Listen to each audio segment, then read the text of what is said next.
আমাদের 12 তারিখ থেকে আন্দোলন চলমান, আজ 19 তারিখ পর্যন্ত আমাদের ন্যায্য দাবি আদায়ের লক্ষ্যে আন্দোলন চলছে। আমাদের দাবি আদায় না হওয়া পর্যন্ত কোনো শিক্ষক ঘরে ফিরে যাবে না। আমরা এখন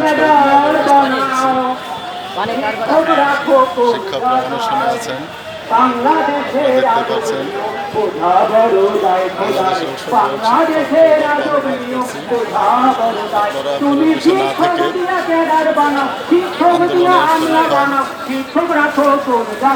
এই আন্দোলন আমাদের প্রাণের আন্দোলন, এই আন্দোলন আমাদের ন্যায্য অধিকার আদায়ের আন্দোলন, এই আন্দোলন আমাদের বৈষম্য নিরসনের আন্দোলন।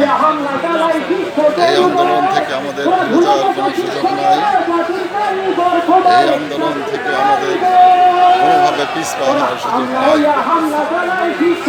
আমরা সরকারকে বাধ্য হব, আপনারা আমাদের ন্যায্য দাবি মেনে নিয়ে আমাদেরকে ক্লাসরুমে পড়ানোর ব্যবস্থা করেন। তা না হলে আন্দোলন হবে।